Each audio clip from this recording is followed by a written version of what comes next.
우리 하나님의 말씀 시편 119편 33절에서 48절까지 말씀입니다. 시편 119편 33절에서 48절까지 말씀을 읽도록 하겠습니다. 여호와여, 주의 율례들의 도를 내게 가르치소서. 내가 끝까지 지키리이다. 나로 하여금 깨닫게 하여 주소서. 내가 주의 법을 준행하며 전심으로 지키리이다. 나로 하여금 주의 계명들의 길로 행하게 하소서. 내가 이를 즐거워함이니이다. 내 마음을 주의 증거들에게 향하게 하시고 탐욕으로 향하지 말게 하소서. 내 눈을 돌이켜 헛하는 것을 보지 말게 하시고 주의 길에서 나를 살아나게 하소서. 주를 경외하게 하는 주의 말씀을 주의 종에게 세우소서. 내가 두려워하는 비방을 내게서 떠나게 하소서. 주의 규례들은 선하심이니이다. 내가 주의 법도들을 사모하였사오니 주의 의로 나를 살아나게 하소서. 여호와여, 주의 말씀대로 주의 인자하심과 주의 구원을 내게 임하게 하소서. 그리하시면 내가 나를 비방하는 자들에게 대답할 말이 있사오리니 내가 주의 말씀을 의지함이니이다. 진리의 말씀이 내 입에서 조금 더 떠나지 말게 하소서. 내가 주의 규례를 바랐음이니이다. 내가 주의 율법을 항상 지키리이다. 영원히 지키리이다. 내가 주의 법도들을 구하였사오니 자유롭게 걸어갈 것이오며 또 왕들 앞에서 주의 교훈들을 말할 때에 수치를 당하지 아니하겠사오며 내가 사랑하는 주의 계명들을 스스로 즐거워하며 또 내가 사랑하는 주의 계명들을 향하여 내 손을 들고 주의 율례들을 작은 소리로 읊조리이다. 아멘. 여러분, 우리는 성경에서 우리 스스로에 대한 정의를 내릴 때 이 타락하지 않은 영역이 단 하나도 없는 전적인 타락의 개념으로 사람을 묘사합니다. 그래서 아담과 하와 이후에 태어난 모든 사람들은 아주 자연스럽게 죄를 향한 경향성을 갖고 태어난다라고 얘기를 합니다. 그래서 후천적으로 학습에 의해서 우리가 죄인이 되어 가는 것이 아니라 우리는 태어날 때부터 본질상 질투하기가 쉽고 미워하기가 쉽고 이 자기중심적인 특징을 갖고 살아가게 되더라라는 거예요. 그래서 어린아이라고 할지라도 동생이 태어나게 되면 어떨까요? 질투하고 미워합니다. 엄마 아빠가 보지 않을 때 슬쩍 이렇게 다리를 걸어 넘어뜨리기도 하고 예쁘다고 쓰다듬어 주다가 엄마 아빠가 안 보면 막 꼬집기도 하는 것이 사람입니다. 또 이렇게 여러 사람이 있을 때 누군가가 내 옆에 있는 사람을 칭찬을 해주면은 그 사람을 그냥 이게 칭찬하는 것을 그대로 받는 것이 아니라 왠지 나는 칭찬받지 못한 것 같은 이 조급함을 나타내는 것이죠. 그러니까 비유로 치면 책을 이렇게 한 권을 가지고요. 잉크에다가 이 책을 살짝 담그는 거예요. 그러면 어떻게 될까요? 책이 완전히 다 잉크에 묻지는 않겠지만 표지부터 끝까지 마지막 페이지까지 잉크가 단 한 페이지도 묻지 않은 페이지는 없을 겁니다. 그만큼 우리가 막 완벽하게 다 타락했다라는 건 아니지만 모든 삶의 영역에 있어서 이렇게 들춰보면은 죄의 영향력을 받고 살아갈 수밖에 없는 그런 모습을 찾아낼 수밖에 없다라는 거예요.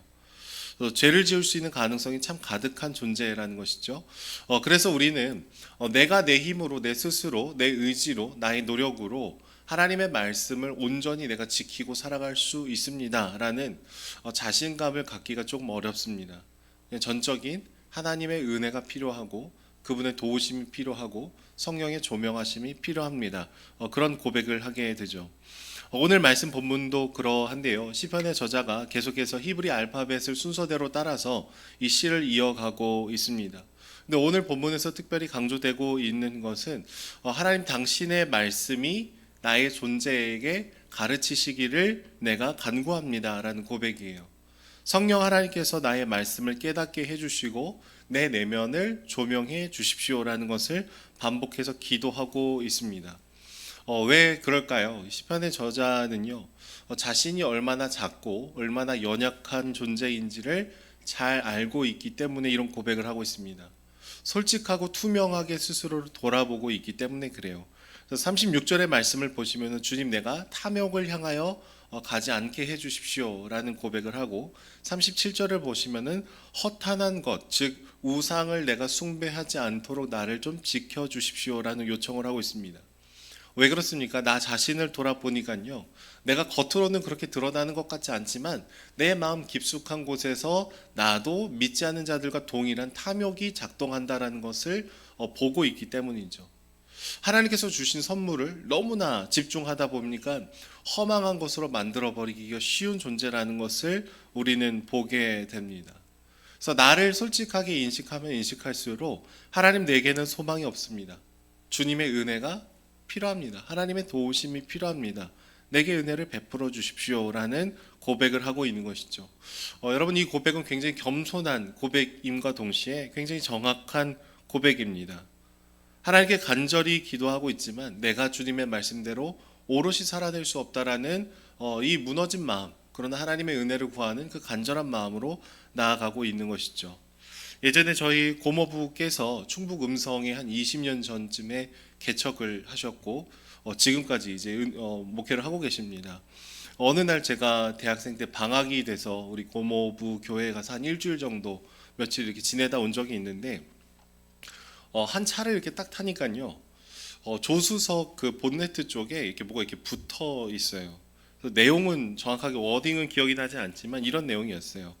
이 자동차의 이 조수석은 3호 땡땡땡을 위한 자리입니다. 죄송하지만 다른 사람과 단체로 이 차를 탄 것이 아니라면은 목회자의 옆자리에는 앉지 말아 주시기를 바랍니다. 라는 내용이 이렇게 코팅이 돼서 그 운전석 옆자리에 이렇게 붙어 있더라고요. 저는 이제 고모 옆에 차를 타고 이제 같이 지나가면서 목회자가 일일이 성도님들한테 다 설명하고 얘기할 수 없으니 이거를 붙여놓은 것이라는 것들을 듣게 됐습니다. 여러분 이런 안내를 한다라는 것은 무엇일까요? 자신의 연약함을 솔직하게 고백하는 겁니다. 그러니까 나는 아무 문제 없어. 나는 그 문제에 있어서 자유로워. 나는 자신 있어.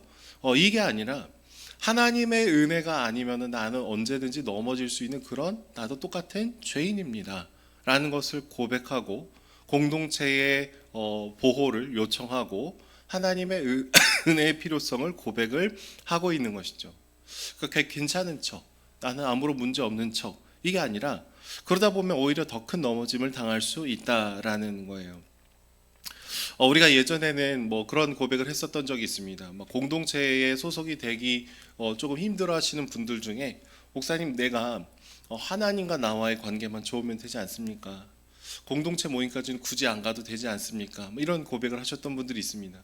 근데 코로나 3년이라는 시간을 보내면서 우리가 절실하게 고백했던 게 있어요. 나랑 하나님과의 관계만으로는 우리가 주일 예배조차도 온전히 드리기가 어렵다라는 것이었습니다. 때로는 함께 예배를 드릴 때도요. 우리는 내가 모르는 누군가와 한 방향을 보고 서로의 목소리를 듣고 함께 하나님을 높이면서 공동체적인 도움을 주고 받고 함께 예배를 드리는 것들이었습니다. 그런데 코로나 기간에 가정에서 오롯이 혼자 예배를 드려보니까요.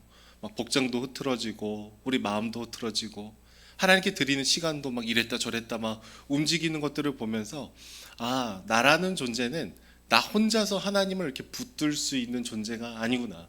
그래서 예전에는 내가 주일 예배를 지킨다. 이런 개념들을 많이 생각했습니다. 내가 주일에 시간을 내고 내가 예배를 잘 지켜오고 있습니다. 근데 사실은 3년이라는 시간을 보내보니까요.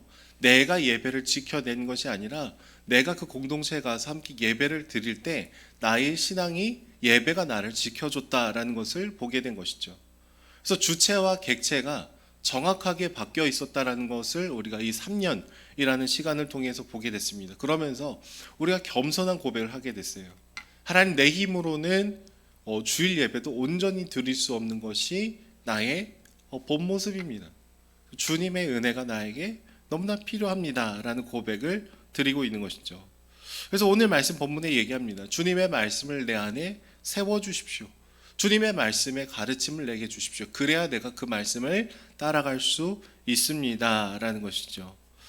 41절부터 48절까지 말씀은 히브리어 바브라는 알파벳으로 시작을 하고 있는데요.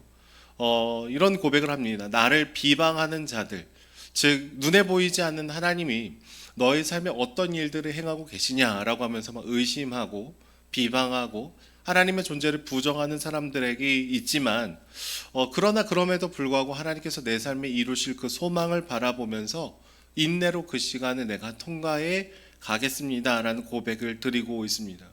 여러분, 우리 삶의 실제를 들여다보면 기도하고 또 하나님 말씀대로 산다고 해서 모든 것이 쫙 하고 내가 원하는 타이밍에 모든 것이 이루어지지 않는 순간들도 있습니다. 긴 터널과 같은 시간들이 있고 어두운 밤과 같은 시간들이 분명히 있습니다. 근데 시편 저자는 분명하게 고백하는 거예요. 나의 타이밍과 맞지 않아도, 누군가가 하나님이 없다고 나를 비방하더라도 하나님의 말씀은 여전히 선포된 진리이셔서 나를 분명히 세우시고 통치하시고 나를 이끌어 가실 것입니다 라는 고백을 지금 드리고 있는 것이죠. 주 안에 사랑하는 여러분, 저와 여러분 모두 하나님 앞에 우리가 겸손한 자세로 은혜를 구하는 자들이 되기를 소망합니다. 여러분, 우리는 하나님이 도우시지 않으면은 하나님의 말씀을 붙들 수 있는 힘이 없습니다. 주님의 말씀을 순종할 수 있는 선한 마음이 우리로부터 출발하는 것이 없습니다. 우리는 하나님을 사랑하지만 동시에 다른 것들에 마음이 끌려가기가 쉬운 존재이고, 하나님께서 주신 그 선물 자체의 마음을 빼앗겨서 허망한 우상으로 바꾸기가 쉬운 것이 사람이라는 존재이죠. 그러니까 어찌 보면 이렇게 매일 새벽에 나와서 하나님의 이름을 부르시고 기도한다라는 것은 우리의 솔직한 고백 중에 하나인 것 같아요. 하나님, 내 힘으로, 내 능력으로는 살 수 없습니다. 이런 고백을 하고 있는 것이죠. 저는 저와 여러분들이 날마다 이 새벽마다 그리고 정말로 주님의 그 말씀을 따라 걸어가면서 겸손하게, 그러나 주님을 더 깊이 사랑하는 저와 여러분들이 되기를 소망합니다. 그럴 때 주님께서 우리를 지키시고 말씀을 깨닫게 하시고 우리를 인도하실 줄로 믿습니다. 기도하겠습니다. 사랑의 주님, 감사합니다. 우리의 힘과 우리의 능력으로 살아갈 수 없음을 깨달아 오늘도 주님 앞에 은혜를 구합니다. 내 힘, 내 의지력이 아니라 하나님께서 우리 삶을 지키시고 보호하시는 하나님의 은혜를 구하며 나아가오니, 하나님 한 분 한 분의 삶에 구체적으로 찾아와 주셔서 하나님을 더 깊이 사랑하고 알아갈 수 있도록 붙들어 주시옵소서. 하나님의 은혜가 우리를 휘어감고 우리의 그 한 걸음 한 걸음을 힘있게 내디딜 수 있도록 하나님 축복하여 주시옵소서. 감사드리며 예수님의 이름으로 기도드립니다. 아멘.